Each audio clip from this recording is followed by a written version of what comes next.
And we welcome you back to Game Time. Rick Hamlin, Mike Fratello, Sam Mitchell, and we have 10-time All-Star Chris Bosh. Thanks for taking some time to be here with us, man. Man, thanks for having me. Yes, sir. So, how's your health progressing? You know, we were very, very concerned. Should we still be concerned about the blood clots on your lung? How you doing, Chris? I'm doing good. I'm doing much better. Pretty much the day I got out the hospital, everything started getting better for me. And the toughest part was not playing basketball, kind of trying to figure out my way for the past 2-3 months. But I'm kind of, in a groove, spending a lot of more time with my family, and I've been having a great time. One more for you, and then we'll let Sam and Mike talk with you here a little bit. In terms of starting for the Miami Heat on opening day in 2015-16, is the name Chris Bosh written in pen, pencil? Are you going to be ready on opening night? Yes, I will be ready. I'm looking forward to being the best version of myself in 2015 at the start of the season. So I'm very excited. This is kind of giving me time to really reflect and think about my life and everything that's going on. And I miss basketball right now, and I think that's good for me. Chris, to me, it was so unusual. I'm trying to think back the last time we heard of an NBA player where you had blood clots that a player had to stop right there and lost the rest of the season. This year, we have Mirza Teletovic from Brooklyn and yourself, 2 players in the same season that happened. 3, don't forget Verjao. Oh, that's right. Yeah. Okay. Yeah. So what are the doctors saying? Why do they think all of a sudden 3 players are... Well, I think just with all the traveling that we do, one thing that I've learned is that you can get it from trauma, which that's probably how it originated with me, just down there jumping, for rebounds, trying to get loose balls, being in the paint, playing physical. You can get kicked, you get punched, you get hit, and when you're stagnant and you stop moving, of course, you can get blood clots from that anyway, but trauma to a certain area kind of increases the odds. And for all NBA players out there, all athletes that travel, you have to wear tights to kind of keep the blood circulation going because it can get stagnant. Chris, I watch you play, man, and I believe with all my heart that if you wouldn't have got hurt, got sick, you guys would have made the playoffs. Having played with LeBron James, won 2 championships, Dwayne Wade, Dwayne's kind of not fading, but not the man anymore like he was, and they're starting to build this team around you a little bit.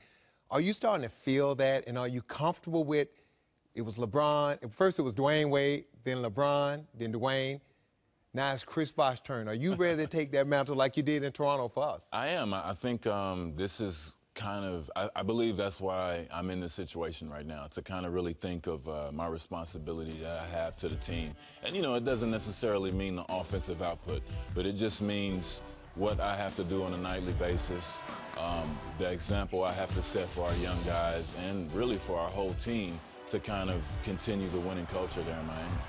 So let's talk about the projected starting lineup, assuming that Goran Dragic is brought back. We take a look at some of the goodies on don't look at this, Chris. We're 10th in the East. That's far below the high standards that y'all have set down there in Miami. But if Goran Dragic is brought back, the starting lineup is Dragic, Wade, Deng, Bosh, and Whiteside. Sounds pretty good to me. How much damage do you think you guys can do? Well, I think it's on us. I think the projections look good, and I've always been on teams that look good on paper that weren't so good, or we didn't look good on paper and we were good. I think for us, we have everything that we need to win. We just have to make sure that we come in and set the example early, that we work hard every day, but work together more importantly, because you can always have a bunch of talent on the team, but there's only one ball. And, with that said, we have to make sure that we do everything necessary to get the job done together, because it's always easy to just say, oh, we're going to be nice, we've got these guys. It doesn't always work like that. You have to come together as a team. So you spent 7 years in Toronto with the Raptors. Sam was your head coach for 4+ years out of those 7. I want to know which number is higher, Kareem Abdul-Jabbar's career point total or the expletive total from Sam Mitchell when he was coaching you. Tell them, young fella, I went through a phase where I did not use any profanity, and you guys got mad at me. Yeah, it was a few weeks. It was great. A few weeks. Rick, they came to me and said, Coach, you saying gosh darn and all that? It just don't. They were laughing at me. You went on a losing streak, didn't you? Absolutely. But no, it was, you know, thinking back on those times, it was great for basketball. Sam, I mean, he told me so many great things that I didn't understand at the time, but even 5, 6 years later in my career, I was able to use it. Like what, specifically? What did he help you out? Well, I mean, you're a superstar player, and Yeah. you're obviously a big-time guy coming out of Tech, but what specifically did Sam help you with? The main specific, I don't even know if you remember this, Coach, but I remember I was having a bad game, and you got on me one time and said, you know, no matter what, you have to make sure you're producing on the defensive end. You still have to be put an impact on the game if your shot's not falling. And I used that piece of advice in Game 7 There you against the go. Spurs because I didn't score 1 point. And I accepted in my brain in the first half. I said, I'm probably not going to score. So, oh well. It's just that kind of game. Yeah, I mean, I heard your voice. And I said, well, I'm going to have to play some defense and do as best as I can on dunking. And Sam, talk about coaching the great Chris Bosh, Man, future Hall of Famer. Rick, I say this, man, I say it without tearing up. One of the finest young men I've ever been around in my life, a great human being. And forget the basketball. Chris and I used to talk about life after basketball, what kind of man you want to be. And look, he's a great basketball player. I never would have won Coach of the Year without Chris Bosh, Jose Calderon, and all those players. I didn't win it. They won it for me. So the award should have went to them. But the thing that I enjoy coaching about Chris is that he was unselfish to a T. He was all about the team. And whatever I asked him to do, he tried to do.